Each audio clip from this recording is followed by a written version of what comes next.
Mirando por el espejo retrovisor. Las voces del camino siguió atentamente el caso von Bernich durante el juicio que condenó a este sacerdote llevado adelante en el 2007. Las madrugadas de Radio Provincia de Buenos Aires compartió con sus oyentes testimonios reveladores, como el del sacerdote Rubén Capitaño, único integrante de la iglesia que durante el juicio a Christian von Bernich habló de la actuación de la misma durante la dictadura militar. Yo sabía lo que estaba ocurriendo en la época de la dictadura porque había que ser o muy torpe, pero profundamente, casi diría... Tonto. Es decir, idiota, ¿no? Idiota, a veces la palabra suena despectiva, pero idiota es el que no tiene idea. O sea, sí. Idiota, y sin idea. O uno no tenía que tener ninguna idea de lo que era la realidad de ese momento, o había que estar, digamos, muy cerca es decir, no solamente mirar para otro lado, era no querer mirar a ningún lado, porque hacia donde miraras se veía lo que estaba pasando. Yo, por eso digo, no es que era capacidad mía, sino era ante la evidencia era. Entonces yo era sacerdote en el año 75, fines del 75 y 76, era sacerdote en Berisso, en la parroquia María Auxiliadora, en Berisso, con un sacerdote ya mayor, el padre Marcenaro. Sí. Él era el párroco, yo era el ayudante, digamos, el vicario que se llama en la iglesia. Y bueno, en Berisso fue una ciudad muy castigada por la represión. Sí, señor. Y entonces gente que estaba, militantes sociales y militantes de partidos, que estaban detenidos en las comisarías de Berisso, hasta el 24 de marzo eran detenidos y las familias lo iban a visitar y demás, y llevaban comida, y el 24 de marzo a la noche desaparecieron, y cuando la familia fue el 24 el 25, el 26 a verlo, decían, no, de acá los trasladaron, ¿y dónde? No sabemos, y pasaron a ser desaparecidos muchos de ellos. Entonces, estando yo pedía en las misas de Berisso, pedía para que aparecieran, no podía ser, no me cabía en la cabeza de que los seres humanos desaparecieran, así nomás, más estando en manos del Estado, ¿no? Claro. Y bueno, era tanto el terror que existía que la gente llamaba por teléfono a la parroquia para agradecer, de que yo haya pedido en la misa, pero no se identificaban por el miedo que tenían, ¿no? A correr también. Bueno, esta era la realidad. Yo no conozco hechos relacionados. Después supe, pero no los conozco de manera directa, de estos hechos relacionados con el accionar del padre von Bernich, pero después las denuncias que hay hablan de una participación suya en un grado muy grave, ¿no? Casi diría, incomprensible en la actuación de un sacerdote. ¿Y ustedes le iban a decir a la parroquia que hasta el 24 estaban detenidos y después desaparecían? Sí. Así nomás, los fieles iban y pedían la ayuda de ustedes. Sí, más que la ayuda, querían a ver si uno podía averiguar algo, pero además más que la ayuda es contar el drama que tenían, ¿no? Es poder esa impotencia, interior, que es angustia, que es desesperación, porque la gente se movía, pero claro, no se le podía contar a muchos, primero porque también la sociedad marginaba, ¿no? Y esa famosa expresión, en algo andaría, o por algo será, era muy real, muy real. Algo habrán hecho. Entonces, uno no era que se te quemaba la casa, a vos se te quemaba la casa, salías a la vereda y los vecinos corrían a ayudarte. A vos venía un operativo militar y te entraban a la casa y los vecinos cerraban las ventanas para no ver y que no los vieran. El no te metás, ¿no? Esto era real.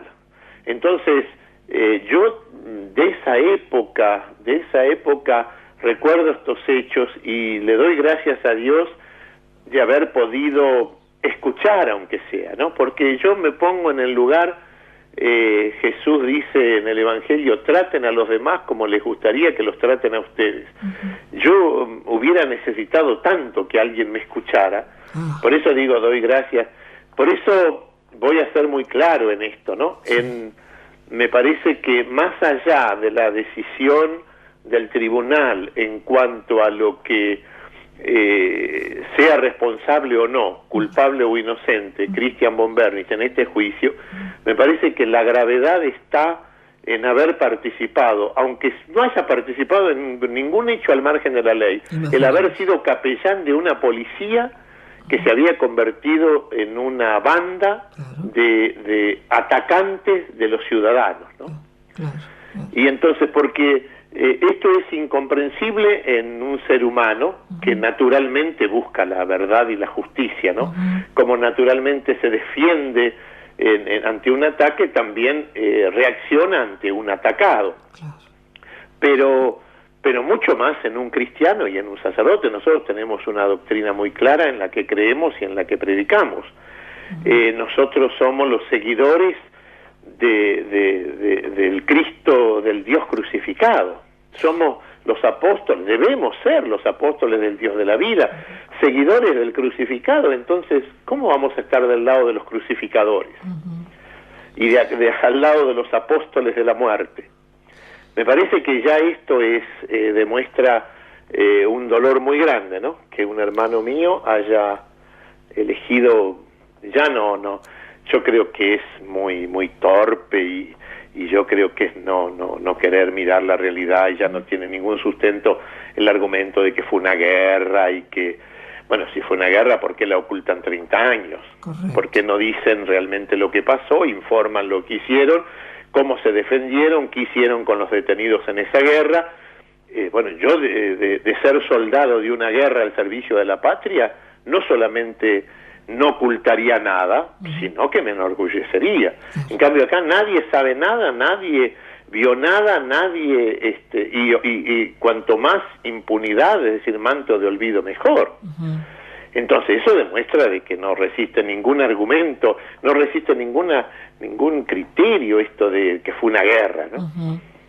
¿Qué pesaba más en ese momento? ¿Qué era? ¿Cobardía o miedo? Que la gente en su totalidad no se lanzaba a ver qué era lo que pasaba.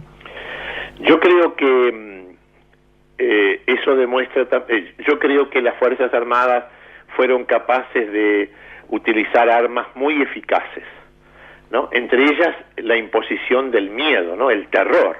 Claro. Eso demuestra también de que era un plan que no había sido inventado por las Fuerzas Armadas Argentinas, porque era un plan muy inteligente, donde ninguna herramienta que se usaba, digamos, ineficientemente. Y el terror era una herramienta parte del terrorismo de Estado, ¿no? Donde se impone el terror para dominar. Viste que el miedo paraliza, y a los paralizados o a los paralíticos vos los podés manejar.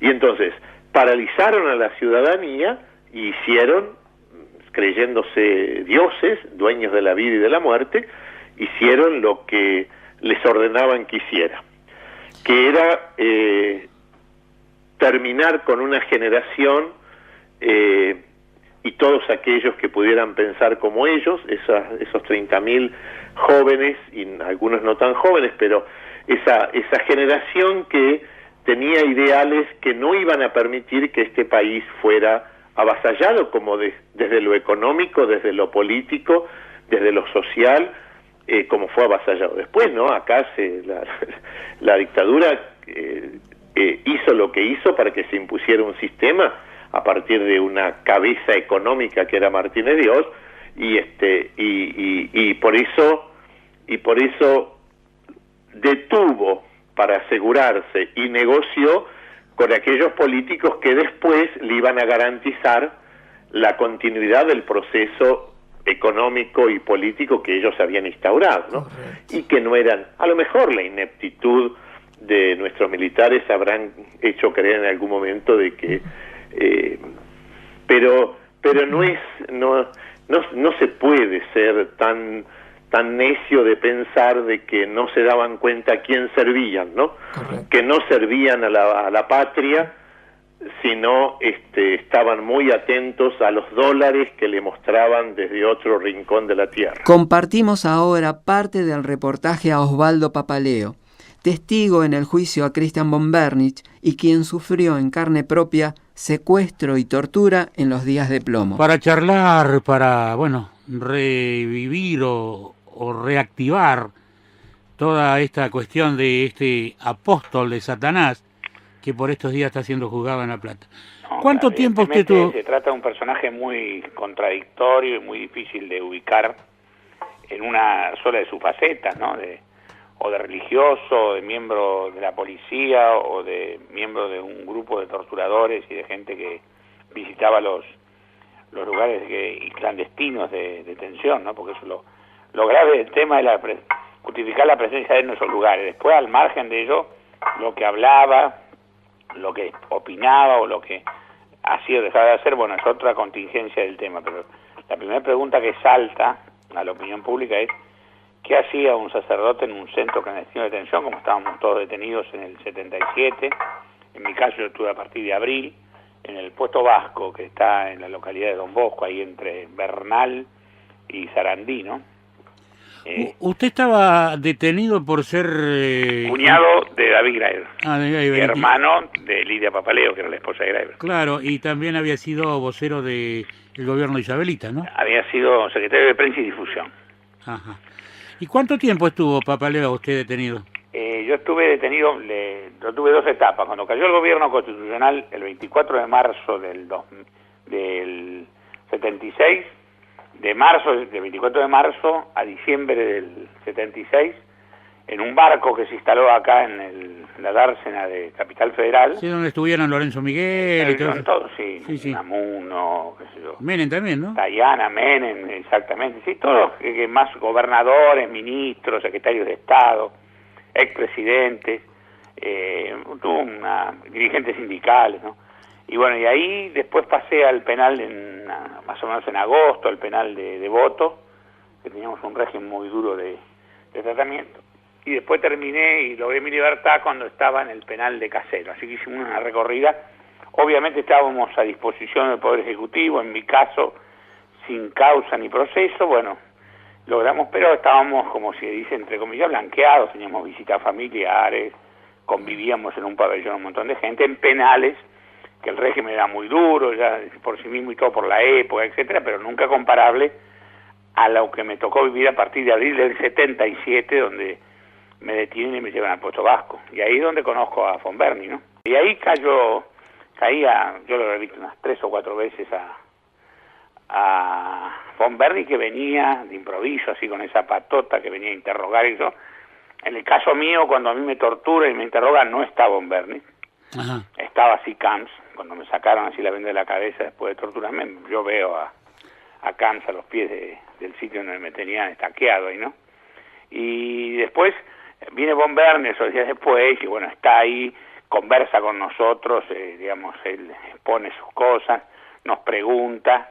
Era un trato de una persona que era un servicio de inteligencia, no era un trato sacerdotal. No nos preguntaba cuáles eran nuestros problemas, porque además los conocía perfectamente el trato que habíamos tenido, nosotros se lo exponíamos, pero tampoco era nosotros no queríamos caer en la ingenuidad de contarle al villano las villanías que cometía. Claro, le decían a media nomás las cosas.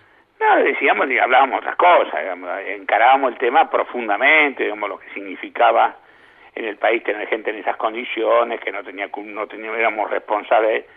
Y entonces él con la teoría de que nosotros, si bien no éramos parte de un ejército armado, terrorismo armado, ideológicamente habíamos contribuido a que eso se desarrollase, éramos protectores de ellos en el sistema ideológico y económico, ¿no? La teoría de él, y presenciamos tuvimos charlas como discusiones, diferencias. El trato de él era obviamente soberbio, tenía mucho acceso a la información que nosotros habíamos dado bajo tortura, la declaración nuestra bajo tortura. Nos dábamos cuenta porque nos hablaba de eso, y especialmente a Timerman 2 o 3 veces le hizo referencia a un famoso careo que él tuvo con este periodista Jara, que era de La Opinión. Ajá. Y entonces se planteaba eso, digamos, habitualmente. Y entonces, bueno, ese era Von Berny, un personaje siniestro, digamos, del cual creo que ha hecho todas las cosas que otros testigos lo han visto hacer, porque hay varias variantes en su actuación. Hay quienes lo han visto en sesiones de tortura, otros que han tenido con él un trato para sacar del país a personas, otros que han dialogado con él sobre su libertad, como gestor de libertad de alguna gente. Ese es el personaje, ¿no? Lástima que se juzgue muy lentamente y de a uno. Claro. Muchos de los que estuvieron con nosotros, de los cuales yo le hablo, ya no están. Claro. Por un tema de muerte natural, ¿no? Hablo que ya han pasado 30 años. Claro, pasó mucho tiempo. 30 años y no hay ninguno, era muy joven, digamos, ¿no? Claro. Se trataba de gente grande en la mayoría de los casos, en algunos casos que los que me tocó vivir a mí, y la gente naturalmente no están acá en ese momento, pero bueno, de los que quedamos tenemos la responsabilidad, mientras quedemos, de claro, testimoniar, ¿no? De testimoniar. Pero creo que había que hacer una cosa más masiva del juzgamiento, ¿no? Hacerlos de a uno, que son juicios que le van a llevar mucho tiempo, y además hay muchos imputados en esas causas, ¿no? En esta causa, por ejemplo, de Camps hay muchos. Sí, claro. Y hay detenidos, y bueno, una serie de cosas, y bueno. Yo declaré también en el juicio que le hicieron dentro del juicio de la verdad al médico Berger, que yo lo vi también, sí, obviamente, sí. ¿no? ¿No tiene miedo, todos vieron Papaleo? a todos, ni todos conocieron a todos, ni nos vimos entre nosotros por ahí. ¿No tiene miedo? No tengo miedo, yo no soy valiente ni guapo, pero... Claro, claro. Tengo la presencia de ánimo, tengo la presencia suficiente, he vivido muchas cosas, superé aquella y entonces uno ahí se agarra como una caparazón que dice, bueno, si en aquella vez no llegó al límite la situación, creo que por algo ha sido, para dejarme para testimoniar, y creo que tenemos de alguna forma una misión con la sociedad, ¿no? Con nuestra familia que sufrió mucho en aquel momento. Yo tuve mi hermana 5 años encarcelada, tuve a mi cargo a mi sobrina que había perdido a su padre, era una niña de 4 años, entonces es toda esa situación conforma la ideología de uno para ir y testimoniar, ¿no? Hay otros que tienen otro esquema y no les interesa. Yo lo comprendo, es humano. No estamos hablando de un juicio normal, de cosas normales, estamos hablando de una cosa horrorosa, y rememorar la tortura y la situación y toda esta cosa, justifico a alguna gente que se siente muy mal. Claro, me imagino. Es humano. Osvaldo, lo humano es lo comprensible y lo respetable, ¿no? Le agradezco muchísimo en nombre de todos nuestros oyentes estos minutos que nos ha dado de su tiempo. En 1984, Alberto Perrone y Mario Paganetti fueron los periodistas que lograron el único reportaje de Christian von Bernitz, confesando todo por lo cual luego fue condenado. Ustedes trabajaban en ese momento para 7 días. Para la revista 7 días, sí. Ajá. ¿Y cómo fue que lo encontraron? Bueno, nosotros nos mandó la revista en una misión periodística al pueblo Norberto de la Riestra. Tenía idea del personaje que era este cura. Ninguno de los dos tenía noción de lo que realmente, en la envergadura de lo que era. Cuando lo descubrimos que realmente estaba ahí, una nota pidiéndole un reportaje, primero dijo que no, y nos quedamos a hacer lo que se llama una guardia periodística, y una tarde, no recuerdo exactamente la fecha, lo vemos en el pueblo, en las calles de la ciudad. ¿En qué pueblo era, Mario? Riestra, Norberto de la Riestra. Norberto de la Riestra, sí. Alberto, lo reconocemos, ya sabíamos quién era, teníamos una imagen de él. Bueno, nos presentamos los mismos reportajes, primero dijo que no, él estaba en un auto, y cuando va a arrancar, bueno, yo me paro adelante, Alberto se pone de costado, y bueno, conseguimos que nos atienda. ¿Aflojó el cura que dijo, bueno, vamos? No sé si aflojó, sino que como uno ya le estaba sacando una foto y el otro le decía que éramos de la revista 7 días, etcétera, etcétera, bueno, dijo para que nos invitó a la casa de él, a la casa cerca de la iglesia, ¿no es cierto? Ajá. Donde él vivía. Sí, bueno, sí. Fuimos, un cura, un personaje con una capacidad, con una, digamos, personalidad muy deportista, muy atlética. No andaba vestido de cura, ¿no?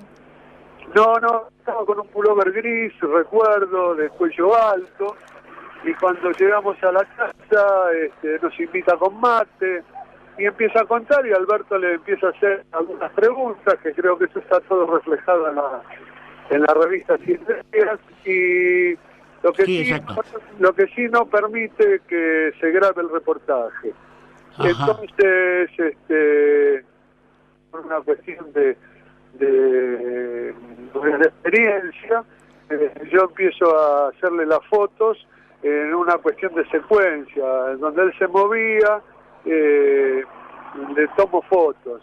Tal vez sí que lo tengo tomando fotos, lo tengo tomando mate en las fotos, tengo él con un gatito, creo que había, con un animalito, y tengo una secuencia de fotos que realmente son los que documentaron después la veracidad de que él habló con nosotros. Ajá.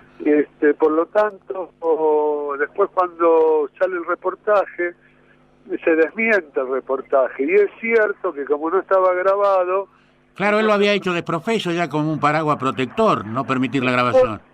Posiblemente. Lo que no pudo negar fue la validez de las fotos, o sea, y si no era que era una foto, sino había como 30, 40 fotos, o sea, fue todo a poder sacar 40 fotos se necesita un cierto tiempo. Claro. Para poder hacerla. Y el consentimiento de a quien fotografiar, ¿no? Y él y en la casa de él, evidentemente. Claro. ¿No? Nosotros tenemos una pregunta que nos parece sumamente interesante, es de la forma en que se expresaba este hombre, es decir, lo contaba así o arrepentido, o con un espíritu así, yo hice esto. Él lo contaba, esto lo tengo claro, lo contaba como si fueran anécdotas de cosas que no hizo en algún momento. Ante las preguntas de Alberto, él contaba y decía, sí, bueno, yo hice tal cosa, o bueno, no conozco en este momento bien no me acuerdo, no es que no conozco las expresiones de él, pero sí contestó a todo lo que Alberto le preguntó, eso con seguridad. Ajá. Bueno. Por supuesto que el reportaje habrá sido publicado. Cuando salió se lo habrá devorado la gente, hay mucho interés. Bueno, yo como anécdota tengo que cuando a él lo detienen la primera vez, a mí me llamaron a declarar al Congreso Nacional, a la CONADEP creo que era, sí. Y como justamente no estaba la cinta de grabación, las fotografías sirvieron para demostrar la validez del reportaje. Lo que no sirvió la foto fue para decir esto lo dijo, porque no estaba grabado. Claro, no estaba grabado, pero sí, por eso digo que el testimonio fotográfico es muy importante en el tema de la foto periodística, porque este tema, si no hubiese tenido foto, se hubiese diluido totalmente, o sea, la foto no la pueden borrar, la foto está, no la pueden dibujar. Alguien la hizo, bueno, la hizo un reportero gráfico, la hizo un periodista gráfico. Mario, ese es el valor del laburo. Yo lo que quería decir era que cuando me llamó tu compañero, sí. Yo creo que el trabajo nuestro fue un trabajo profesional, fue un trabajo periodístico, un trabajo que terminó, digamos, en ese momento. Después resultó todo esto y yo acepté hablar porque creo realmente que esas cosas hay que mostrarlas, decirlas, denunciarlas. Ha sido tremendo todo esto que se ha vivido. Entonces, bueno, quisieron que yo lo cuento y lo cuento con gusto, pero mi idea es no quería hablar, esta es la realidad. Pero bueno, esto vale para ustedes y vale para mí también. Y para Néstor, que te convenció. El Premio Nobel de la Paz, Adolfo Pérez Esquivel, compartió testimonios y reflexiones acerca de este caso con las Voces del Camino. ¿Qué es lo que significa Christian von Bernich? Creo que la figura de von Bernich significa un hombre que no fue fiel al Evangelio ni fue fiel a su pueblo. Un hombre comprometido con la dictadura militar, que en lugar de llevar el mensaje de vida y de esperanza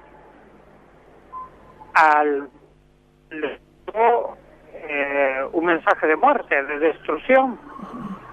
Y a uno le duele porque esto fue la actitud de alguien que abrazó el sacerdocio y que lo traicionó. Entonces, y también esto pone en evidencia que hubo miembros de la Iglesia que fueron cómplices de la dictadura militar. Y otros no podemos generalizar porque hubo personas que lucharon y que trabajaron, bien miembros de la Iglesia, sacerdotes, obispos, religiosos, y muchos dieron la vida para defender el Evangelio y defender la vida del pueblo.